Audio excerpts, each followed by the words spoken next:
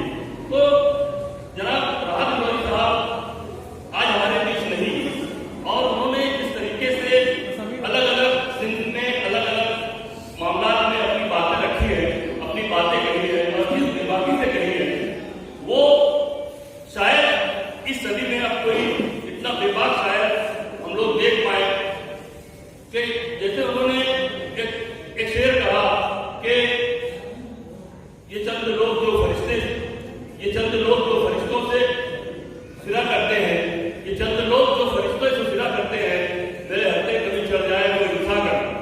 तो ये शायरी उन्होंने जो शायरी की है, उन्होंने जो लोगों तक अपनी बात पहुंचाई है और बेझिझक पहुंचाई है, चाहे वो हमारे माशरे के कानून से रही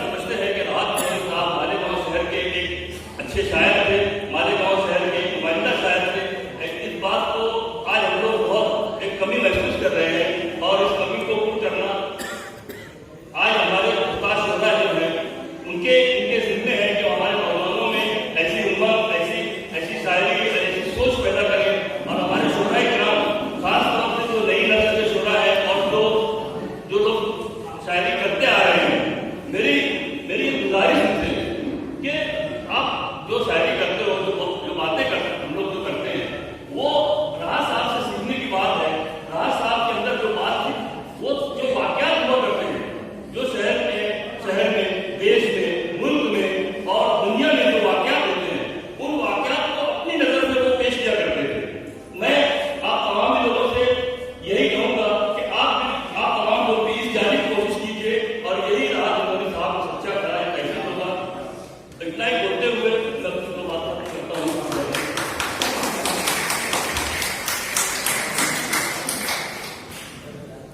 सलीम साहब ने अपने तासुरात का इजहार किया। हमारी महफिल में मौजूद एक सियासी शख्सियत जो ग्रेजुएशन की तालीम, जिसमें ग्रेजुएशन तक तालीम हासिल की, और बहुत कम लोग जानते होंगे कि हाजी यूनुस साहब बहुत ज़्यादा अदब से गहरा ताल्लुक और वाबस्तगी रखते हैं, शेर व शायरी से बहुत ज़्यादा शगफ रखते हैं। ज़्यादा सैकड़ों अशआर यूनुस साहब को ज़बानी याद हैं और मौका महल पर अपनी गुफ्तगू में उन अशआर को वो कहा करते हैं। मैं यूनुस साहब से गुजारिश करूँगा कि वो तशरीफ लाएं और तासुरात का इजहार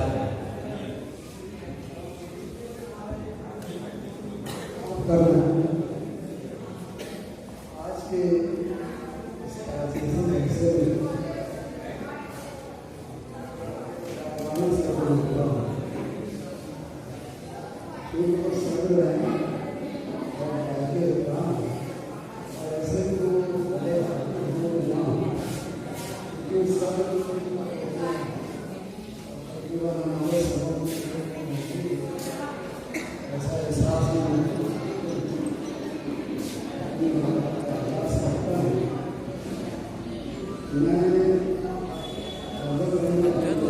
सेल्फी स्ट्रिक होंगी वो लेने ना, वो लोग खड़े हैं ना, जावेद को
बोल दो लोग से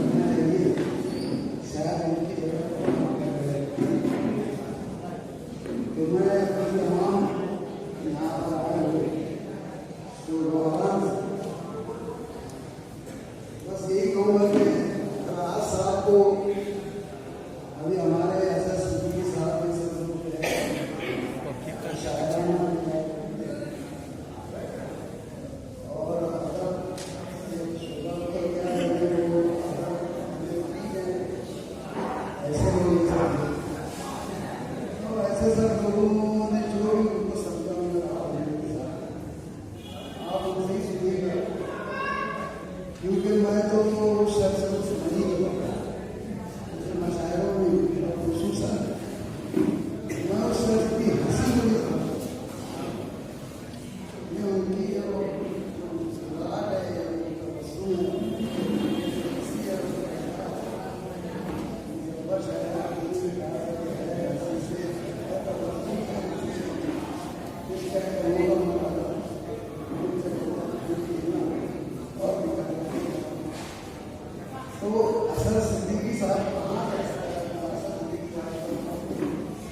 सब लोग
चला सब लेकर चले हम तो सनातनी कश्तियाँ, मौसम है उसकी रहमत का समुद्र डूब गया।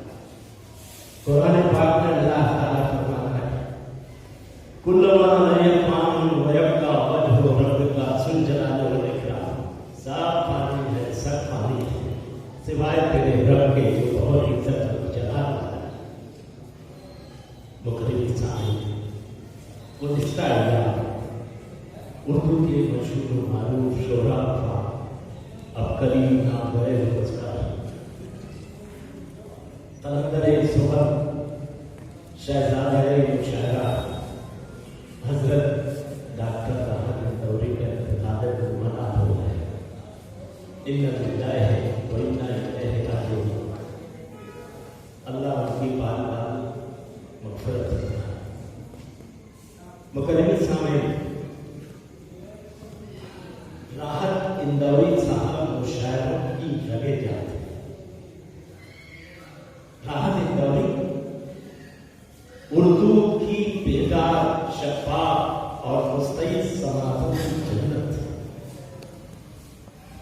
मैं अपने तजुर्बा और मुशाहिदात की रोशनी में और अल्ताफ यकीनन इसकी तारीफ करेंगे कि जब जब शामियाने मुशायरा में आदिले मुशायरा सिर्फ उनका इसमें गरामी देता था तो सामीन के रुखों पर महताब रोशन होते थे और उनकी दिल की धड़कनें बढ़ जाती थी। मुझे कहने दीजिए कि राहत अंदोरी का अंदाज पेशकश बताते खुद उनके अखलाकी गुणगाना खाना है। मुकर्रम साहिब सैयदुल मुरसलीन सल्लल्लाहु अलैहि वसल्लम का इरशाद है कि शायरी हिकमत व दानाई है। मोहतरम साहिब कम नहीं है, एक शायर के लिए ताज़ियत का जलसा है। कम नहीं है कि बारगाह रिसालत माब में भी शोराए नाम की एक दर्शन और पायदा खबर मौजूद थी। हज़रत हमजा, हज़रत अली, हज़रत हसन बिन साबित, हज़रत काब बिन मालिक, हज़रत काब बिन ज़ुहैर, हज़रत सरदार बिन खताब, हज़रत अब्दुल्लाह बिन रवाहा, हज़रत हमजा जैसे शोरा दरबार रिसालत माब में मौजूद थे। एक मर्तबा सैयदुल मुरसलीन सल्लल्लाहु अलैहि वसल्लम ने हज़रत अली कुछ शेर सुना। हज़रत अली ने शेर सुनाया तो फरमाया, सरकार कायनात सल्लल्लाहु अलैहि वसल्लम लिखे शोरा व तलामी को मेहमान। शोरा अल्लाह के शागिर्द होते हैं। मुकर्रम साहिब मैं जरा भी ये कहने में बात नहीं, मैं उनकी कलाम जो उनकी कुल्लियात है कलाम नाम से मैंने सब पढ़ा है और मैं ये कहने में कोई बात नहीं महसूस करता अपनी मतलब बेबजाती नहीं कि उनकी शायरी और तो नहीं थी, आमद थी। अल्लाह ने उनको एक लहजा बख्शा था, एक उसलूब दिया था, एक बोलने का सलीका दिया था, एक बोलने का करीना किया था जिसमें ताज़ा बच्चों की शक्ल नजर आ रही थी। ये थे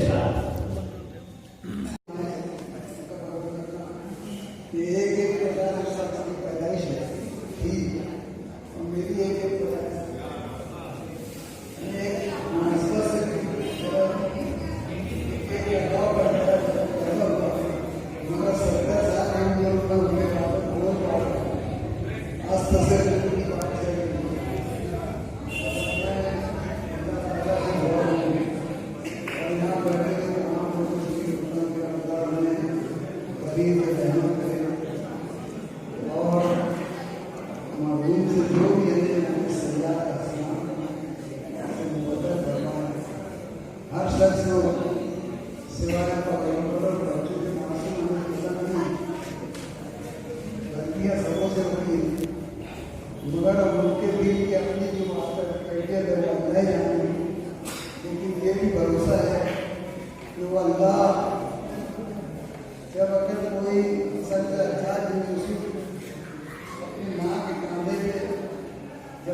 मरते हो तो मुस्कुरा, माँ ने कहा तुमने इतनी जुल्म किया है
यूनिस साहब ने अपने दिली जज्बात एहसासात का इजहार राहत अंदोरी साहब के शेर कि हम ऐसे फूल कहाँ रोज रोज खिलते हैं, हम ऐसे फूल कहाँ रोज रोज खिलते हैं, सियाह गुलाब बड़ी मुश्किलों से मिलते हैं।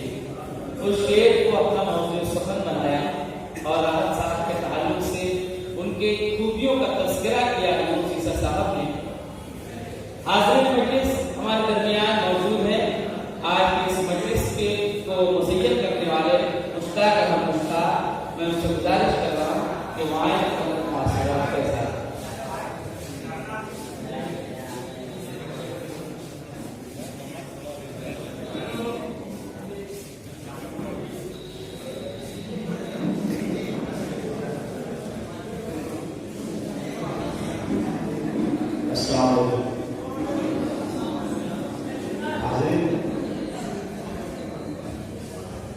हम लोग यहाँ पर मौजूद हैं। राहत साहब की ताज़ियती नशशत है, इसलिए मैं ऐसा समझता हूँ कि हमें एक तरह खामोशी के साथ यहाँ पर बैठना चाहिए, आपस में गुफ्तगू नहीं होनी चाहिए, ताकि मुकर्रर और असुदगुजार क्या कह रहा है ये बात आप तक पहुँचे। और तालीम वगैरह बजाने की भी मैं समझता हूँ कोई ज़रूरत नहीं है। यहाँ कोई मुशायरा नहीं हो रहा है, यहाँ कोई कहना चाहिए वाहवाही वाली बात नहीं हुई है। यहाँ तस्करा किया जा रहा है, राहत अंदोरी साहब की खूबियों को बयान किया जा रहा है और अपने एहसासात को उस हवाले से इजहार हो रहा है। हम तमाम लोग खराज अक़ीदत पेश कर रहे हैं। इस तालियों से हमारे असातिज़ा जो लफ्ज़ों की खंगालने को हुनर जानते हैं वो लोग बैठे हैं। हम लोग सिर्फ राज साहब को देखते रहे, उनके साथ मुशायरा कलाम की गहराई क्या है, इस पर हम क्या बोल सकते हैं। हम तो मस्जिद की उस तक में खड़े हुए जहाँ से कुछ बता दिया जाता है, हम क्या राज साहब के ताल्लुक से कहेंगे कुछ। इसीलिए तो हमने हमारे जो बुजुर्ग हैं जो बहुत दिनों से बहुत सालों तक उन्होंने राज साहब को देखा है, सिक्के की तरह उलट पलट कर देखा है। वो लोग अगर सुनत हैं तो हमको भी हमारी भी मालूमात में इजाफा होगा। और इससे ज़्यादा मैं क्या कहूँ, हालांकि सब जानते हैं यहाँ पर मैं समझता हूँ शोरा के अलावा सामीन भी ऐसे थे जो राहत साहब से इतनी गुर्बत करते थे, उनके निजी मामला तक उनको मालूम रहते थे उनकी तबीयत क्या है, क्योंकि वो किसी से पर्दा नहीं रखते थे। जब भी बात किया बेबाकी से गुजारा, हम लोग तो ये कहेंगे कि मैं तो उनका बहुत ममनून हूँ। अल्लाह ताला उन्हें तरीक़े रहमत करे कि आज हम जो यहाँ रहते हैं या जो भी सफ़र कर रहे हैं उसमें बहुत बड़ा हाथ डॉक्टर राहत अंदोरी साहब है। इस आदमी ने हमारे गैर मौजूदगी में हमारी कीमतें बढ़ाई थी। एक मरतबा मैं जानने के मुशायरे में गया था, मुझे बाद में कन्वीनर ने बताया कि जब राहत साहब आए तो उन्होंने कहा कि मुझे फहरिस्त बताओ किस किस को बुलाए और कौन शायर आ रहे हैं। तो जो कन्वीनर थे उन्होंने फहरिस्त राहत साहब के सामने रखी, उन्होंने तमाम नाम देखे और मेरे नाम को उंगली रखी। तो जो सलीम जनाब को थोड़ा सा घबरा गए, अरे नाम को छोड़कर जिसको मैं बुलाया उसी के ऊपर इन्होंने उंगली रख दी। तो मैं घबरा गया, तो उन्होंने कमेटी से पूछा कि इसको किसने बुलाया। तो सलीम साहब बोले मैंने हिम्मत करके कह दिया यार मैंने बुलाया। अरे बोले सलीम तुमने बहुत अच्छे शायर को बुला दिया, आज ये मुझसे शेर सुनवा देंगे। इस तरह उन्होंने हमारे कद बढ़ाए। कई वाक़या ऐसे है और रात पल तो हम तो तिल मकतब हम क्या उनके पल पर कहेंगे, हम तो सिर्फ उनके कबीले के होने की हैसियत से अल्लाह के हुज़ूर दुआ करें कि अल्लाह उनके लिए सयाद को हसनात में बरकत करवाए और उन्हें जन्नतुल मुक़ाम में आला। मुश्ताक के बाद डॉक्टर इकबाल बरकी साहब से गुजारिश कर रहा हूँ कि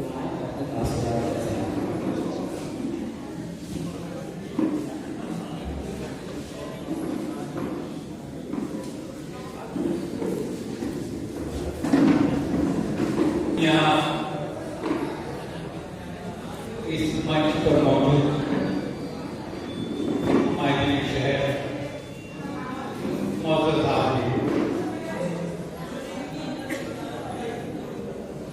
मैं कोशिश करूंगा यहाँ कई शायर मौजूद हैं, अपनी बातों में शेर या अशआर का इस्तेमाल बिल्कुल ना करें, मगर मैं जो कहना चाहता हूँ वो आप तक पहुंचे। देखिए, मैं राहत इंदौरी को या उनकी शायरी को किस नजरिए से देखता हूँ। मैं समझता हूँ आज राहत इंदौरी का इंतकाल नहीं, बल्कि इस मुल्क से जो नेशनलिस्ट ख्यालात या कौमी फिक्र रखने वाले असहाब थे, या जो ये फिक्री धारा थी, उसका इंतकाल हो गया। देखिए, दो मुल्क हैं, एक कहानी है। उस वक्त जब आजादी की जद्दोजहद चल रही थी, हमारे सामने हमारे अपने नहीं थे, गैर थे। उस वक्त हम पूरे मुल्क में ये आवाजें सुन रहे थे कि दुश्मन के बाजू में कितना जोर है, उसको आजमाएंगे। आजादी मिली, पढ़ता चला गया, पढ़ता चला गया, पढ़ता चला गया। अगर हम फिराक की शायरी को गौर से देखें तो इस मुल्क की सियासी तारीख को बहुत आसानी से मुरतब कर सकते हैं। एक पीक लेवल आया मुल्क में, जिस तरीके से आजादी के बाद से मुख्तलिफ मुकामात पर पूरा फसादात का जो सिलसिला चलता रहा, और एक मखसूस हिस्सा इस मुल्क की आबादी का वो एहसास महरूम तले दबता चला जा रहा था, उस पीक लेवल पर यहां से आवाज उठी कि अब हमसे कोई दूसरी हिजरत नहीं होगी, अब जो भी होगा यहां होगा। ये जो एहसास महरूमी था, उसको जो तक़वियत मिली थी उस एक आवाज से, उसने बहुत दिनों तक संभाला। लेकिन जो मुल्क के कौमी एहसास रखने वाले थे, उनके अंदर एक आस, एक उम्मीद जगा गया कि अभी कुछ लोग बाकी हैं जो हमारे हुकूक की पासदारी करते हैं। एहसास, राहत का इंतकाल मैं समझता हूँ इस कौमी फिक्र के लोगों का या उस कौमी फिक्र का इंतकाल है, और मैं उसके लिए सुखवार हूँ। मैं अपने दुख का एहसास करता हूँ, राहत साहब के लिए दुआ करता हूँ कि अल्लाह ताला उन्हें अपनी जवाब रहमत में जगह दे और उनकी बार बार मक़फ़िरत फरमाए। आमीन। इकबाल वाली साहब ने भी राहत साहब की ख़ुसूसियत की तरफ इशारा किया। एक जो शायर होता है वो अपने ज़बान से, अपने कलाम से और अपने अशआर से लोगों में जीने की उमंग पैदा करता है, हालात से लड़ने की ताकत और हौसला और क़ुव्वत अता करता है, एक एतमाद बख्शता है कि अब जो फैसला होगा वो यहीं पर होगा, हमसे अब दूसरी हिजरत नहीं होने वाली। सभी का खून है शामिल यहाँ की मिट्टी में, किसी के बाप का हिंदुस्तान थोड़ी है।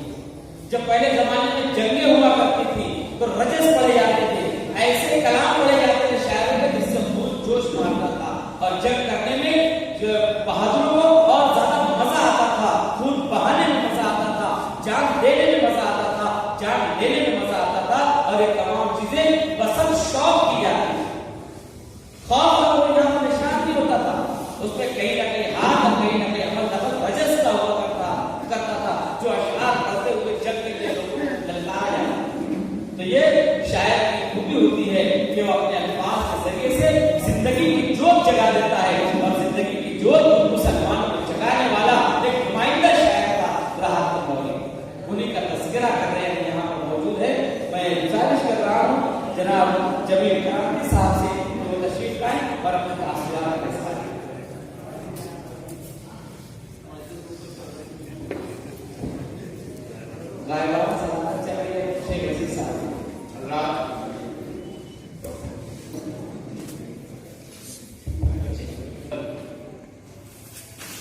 शाम 5 बजे जैसे ये खबर आई कि उर्दू के मशहूर शायर राहत अन्दौरी का इंतकाल हो गया, दिन से 3 से 4 ऐसा लगा कोई अपना सर्विस नहीं चला गया, कोई ताल्लुक नहीं था मेरा उसका, कोई मुलाकात नहीं थी, कोई तारुफ नहीं था, हल्की सी अलग सलैब नहीं थी। मैं भी हजारों उर्दू के नाज़रीन और सामईन में थे जो मशायरों में राहत साहब को सुना करते थे, और मैंने ये जाना कि यही मेरे दिल में है वाली बात। मस्जिद में बैठा हुआ हर शख्स से महसूस करता था कि राहत साहब को बोलते हैं वो उनके दिल की तर्जुमानी, उनका एक कमाल था कि अपने अशार और अपने गुफ्तगू से मजमे को ऐसा बांधे रहते थे कि शहर का तारे हो जाता था पूरा मजमा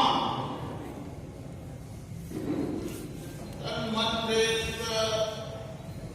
ऐसा लगता था कि उसके ऊपर जादू कर दिया गया और वो पूरा बहुत रात रात को सुना करते थे, उनका मानता था बलाए कलंदर आजादाना मिजाज का एक शख्स था, लेकिन उसके अशार के जरिए अगर उसके अंदर झांक कर देखा जाए तो मैं समझता हूँ कि इंतहाई अकीदा ईमान वाला शख्स था वो।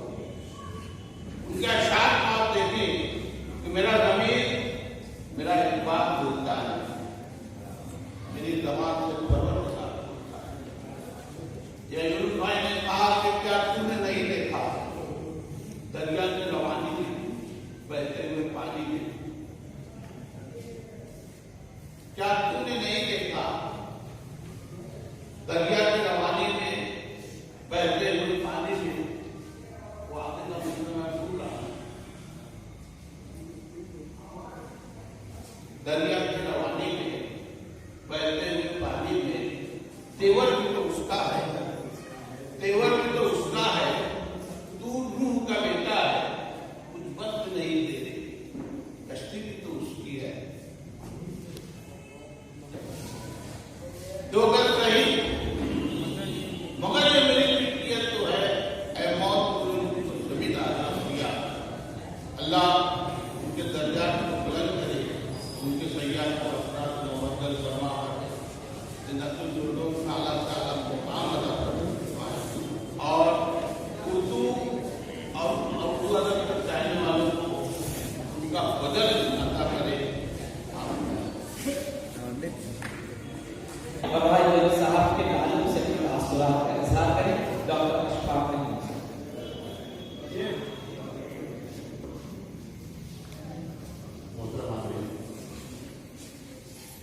यहाँ बहुत सारी बातें हैं, राहत अन्दौरी से मेरे बहुत तकरीबन 1970 के दशक से मेरा ताल्लुक रहा है राहत से। उस वक्त राहत अन्दौरी ने राहत का ऐसा नहीं था, और मेरे साथ में तो उस्ताद कैसा अन्दौरी साहब ने नशशत रखी है, उसमें पहली बार राहत अपने शेर सुनाए, और यकीन मानिए उस वक्त राहत का जो अंदाज था वो आज तक कायम रहेगा। और उस वक्त का एक शेर जो परसों मुझे याद आ, तो अभी मिसरा से याद है, लेकिन मिसरा में ऐसा है कि ये शायर की बुलंद परवाज़ी और उसकी तहरीर में बड़ा खूबसूरत मंजर है। उसने कहा था, एक मंजर पेश किया था पूरा मिसरे में, तो उसका महबूब आईने के सामने बैठा हुआ और शिकार कर रहा है, और सानी में क्या कहता है कि सिपाही कर रहा हो जंग की तैयारी। ये ख्याल इससे पहले उर्दू शायरी में कहीं नहीं मिलेगा। बहुत सारे अशार आइंदे में महबूब के अन्य सवाल पर मिल जाएंगे, लेकिन ये शेर सिपाही जिससे जंग की तैयारी करता है, एक एक चीज देखता है, असला कैसा है, धार कैसी, तलवार खंजर कैसा, उसकी धार कैसी है। आज के मेजबान हैं, उनसे गुजारिश कर रहा हूँ वो तशरीफ लाएं और अपने तासुरात के साथ।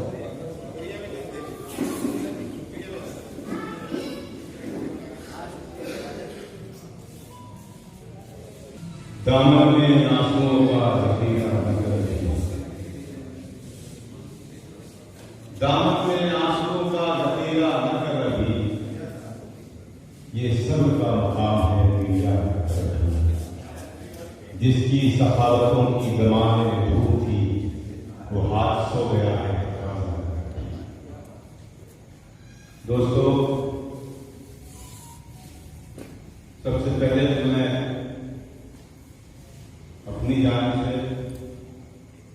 भाई मशताक साहब की जान से, तमाम यहाँ बैठे हुए शोरा की जान से, नौजवान सभी नगर की जान से आपका बेहद मशहूर और ममनून शुक्र अदा करता हूँ, शुक्रिया अदा करता हूँ कि आप हमारे इजाज़त में यहाँ हाजिर हुए।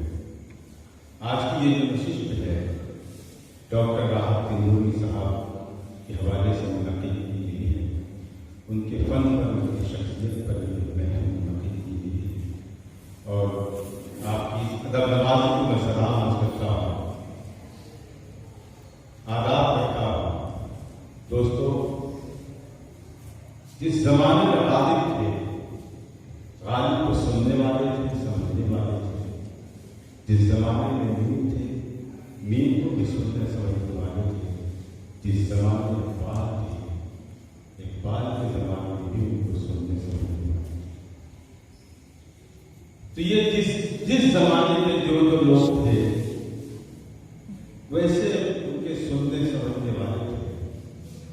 अगर राहत अंदोरी के दौर में गालिब का शेर पढ़ा जाए तो किसी की समझ में नहीं आएगा कि ये क्या है। राहत अंदोरी के जमाने में मीर तकीमीर को पढ़ा जाए तो समझ में नहीं आएगा कि ये क्या पढ़ा जा रहा है। गालिब ने कभी कहा था कि है कहाँ तमन्ना का दूसरा कदम वाले, है कहाँ तमन्ना का दूसरा कदम वाले, हमने दशमेका को एक लक्ष्य पा है। मैं दावे से कह सकता हूँ कि यहाँ पर चंद लोग ऐसे हैं जो मेरे छोटे हैं, जो नहीं जानते मुशायरा क्या, जो नहीं जानते शायरी क्या, इस शेर के एक लफ्ज के भी मानी को नहीं जानते हो, जो मेरे छोटे हैं, जो नहीं समझते हो। लेकिन जब राहत अंदोरी इस दौर में पैदा होता है तो गालिब के इसी शेर को समझाने के लिए वो शेर कहता है जिसे जो अदब नहीं मालूम। राहत अंदोरी ने जब ये पढ़ा, ये सुना कि है कहाँ तमन्ना का दूसरा कदम वाले, हमने दशमेका को एक नक्श पा पाया, तो उसने तो समझ लिया। लेकिन वो ये भी समझ गया कि इसको समझने वाला कोई नहीं है, इसको मैं समझा सकता हूँ। तो हाज़िरीन, उन्होंने शेर पढ़ा कि ये दुनिया जश्न भर होगी। गालिब के शेर को रिपीट किया डॉक्टर राहत अंदोरी ने, सिर्फ इसलिए कि लोग समझ सके कि गालिब क्या कहना चाहता है। ये दुनिया, फिर मैं शेर सुना दूं आपको याद कहानी के लिए कि है कहाँ तमन्ना का दूसरा कदम वाले, हमने दशमेका को एक लक्ष्य पा है। ये दुनिया जश्न भर होगी हमारी, यहाँ कैसे गुजर होगी हमारी। मैं समझता हूँ कि इस महफिल का एक फर्द इस शेर को समझ गया, ये शेर क्या, यही बात गालिब भी कहना चाहते हैं। शेर जिस अहद में कहा जा रहा है, उस अहद के लोग वैसे होते थे, वैसा समझदार लोग थे, वैसे दाना लोग। कभी कभी राहत अंदोरी साहब अपने ही शेर को वो भी अदब जानते थे। जब वो शेर पढ़ते थे तो वो समझ जाते थे, शेर कहते थे तो समझ जाते थे कि ये शेर मैंने कह तो दिया इसलिए कि उनकी तड़प थी अच्छा शेर कहने की। लेकिन वो तरसते थे कि इसको सुनने वाला कौन होगा, तो वो उसी शेर से अपनी ही गजल में दूसरे शेर को, उस शेर को समझाया करते थे जो सिर्फ उनकी समझ में आया। शेर पढ़ा राहत कि मसीहा दर्द के हमदर्द हो जाए तो क्या होगा, मसीहा दर्द के हमदर्द हो जाए तो क्या होगा, रवादारी के जज्बे सब हो जाए तो क्या होगा। मैं समझता हूँ कि वो ये शेर उन्होंने कह तो दिया था, लेकिन वो समझ गए थे कि इसके समझने वाला कोई नहीं, तो उन्होंने इस शेर को समझाने के लिए, इस मसले को समझाने के लिए उन्होंने शेर पढ़ा कि मसीहा दर्द के हमदर्द हो जाए तो क्या होगा, रवादारी के जज्बे सब हो जाए तो क्या होगा। ये जो लाखों करोड़ों 5 वक्तों के नमाजी हैं, अगर सचमुच में दहशतगर्द हो जाए तो क्या होगा। अपने ही मसले को समझाने के लिए उन्होंने ये शेर कहना पड़ा, तब उनकी समझ में आया जो सामने बैठे लोग थे कि इन्होंने मतले में क्या कहना चाहा था वो हम नहीं समझ पाए, तो उन्होंने शेर कहकर उसी गजल में दूसरा शेर कहकर वो शेर हमें समझाया जो सिर्फ उनकी समझ में आया। शेर पढ़ा उन्होंने कि आईना गर्द गर्द कैसा है, आईना गर्द गर्द कैसा है, रंग चेहरे का जर्द कैसा है। देखिए ये एक अलामत थी उनकी, एक सोच थी। आईना गर्द गर्द कैसा है, रंग चेहरे का जर्द कैसा है। जिसको कहना चाह रहे थे शायद किसी को समझाने के लिए उन्होंने शेर पढ़ा कि काम घुटनों से जब दिया ही नहीं, फिर ये घुटनों में दर्द कैसा है। शेर पढ़ा राहत इंदोरी ने, ये जो दे रहे हैं तुम्हें फल पके पकाए हुए, जो दे रहे हैं तुम्हें फल पके पकाए हुए, ये पेड़ तुमको मिले हैं लगे लगाए, ये पेड़ तुमको मिले हैं लगे लगाए हुए।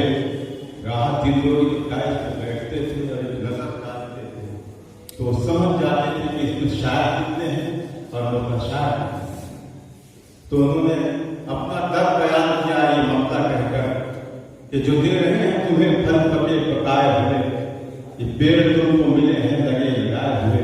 लेकिन फिर उन्होंने यही कहा, यही सोचा, यही समझा कि ये शेर मेरा जो मैंने कहा है ये ज़ाया होगा, तो उन्होंने इस शेर को समझाने के लिए शेर कहा। तो क्या ये जो दे रहे हैं तुम्हें फल पके पकाए हुए, ये पेड़ तुमको मिले हैं लगे लगाए हुए, तो क्या जरूरी है रस्ते की खुद लिखी जाए, खरीद आएंगे कपड़े सिले सिलाए, खरीद आएंगे कपड़े सिले सिलाए। दोस्तों ऐसा नहीं था कि वो अदब नहीं जानते, ऐसा नहीं था कि उनके यहाँ अदब नहीं था, ऐसा नहीं है कि वो अदबी शेर नहीं कहे हैं। उन्होंने अनगिनत हर गज़ल में उन्होंने शेर कहने की कोशिश की, अच्छा शेर कहने की उन्होंने कोशिश की, और हर गज़ल में उन्होंने एक अच्छा शेर कह के बताया। जो गज़ल पूरी दुनिया में आज चल रही है, जिसको कहा जा रहा है कि सभी का खून है शामिल यहाँ की मिट्टी में, किसी के बाप का हिंदुस्तान चुनी है। ये गज़ल जो है 35 साल पहले राहत साहब की, 35 साल पहले। लेकिन 35 साल के बाद वो शायद जब लौटता है अपने दूसरे सफर पर, तो वो शेर कहता है बुलाती है मगर जाने है। ये दोस्तों टी शर्टों पर लोगों ने ये मिसरा तो लगा दिया, लेकिन इन्होंने राहत इंदोरी को दुख दिया है, राहत इंदोरी को दुख पहुंचाया है टी शर्टों पर मिसरा लिख करके। उनका दुख ये था कि उन्होंने दूसरे मिसरे पर बयान किया कि बुलाती है। मैं जो गज़ल सुनाने जा रहा हूँ तो इसमें 4 शेर आपको पहुंचाऊंगा। अगर आपने इन शेरों पर अमल कर लिया तो दुनिया व आखिरत दोनों समझ जाएगी। और अगर मैं गलत कह रहा हूँ तो मेरे असातिज़ा यहाँ बैठे हैं, डॉक्टर अशफाक साहब, सदीक़ी साहब, बलाती साहब, परवेज साहब, यूनुस साहब, ये तमाम मेरे मुहतरम हैं, मुझ पर अटैक कर सकते हैं। मैं शेर सुना रहा हूँ दोस्तों, उन्होंने शेर पढ़ा, शेर कहा बुलाती है मगर जाने का घर, वो दुनिया है उधर जाने का घर। दुनिया की तरफ खींचे हुए जो लोग जा रहे हैं उनको मना किया। दुनिया क्या है कि हम सब जानते हैं। राहत इंदोरी का दुख यही था, वो कह रहे थे कि दुनिया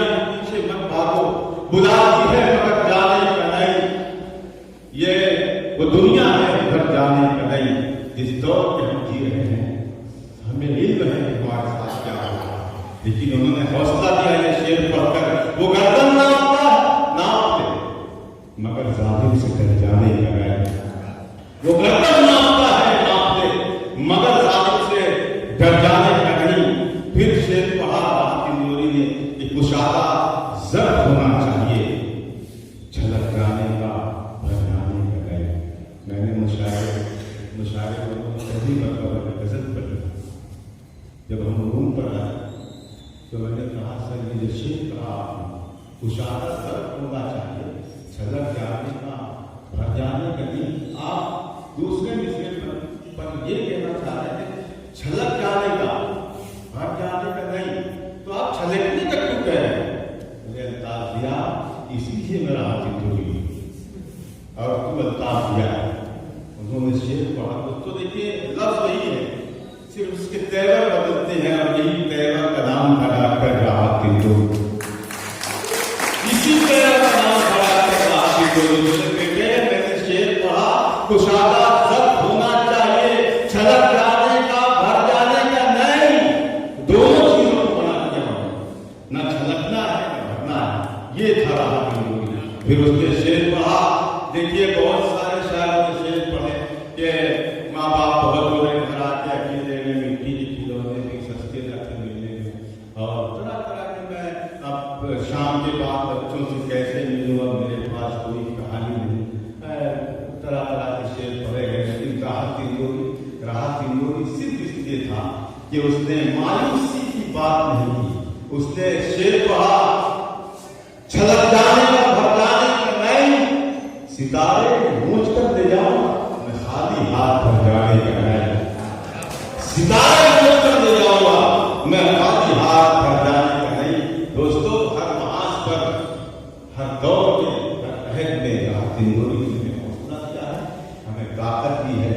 दोस्तों मुझसे अभी कुछ दिनों पहले मेरे घर पर कुछ लोग आए थे, जिसमें महमूद बैठा हुआ है, उन्होंने एक सवाल किया था, तो उन्होंने सवाल इतना अच्छा किया था कि मैंने उन्हें जवाब देने की बजाय उनसे ये कहा था मैंने कि मैं तो जवाब देना चाह रहा हूँ, मेरे ख्याल से मुझे ये जवाब अभी नहीं देना चाहिए।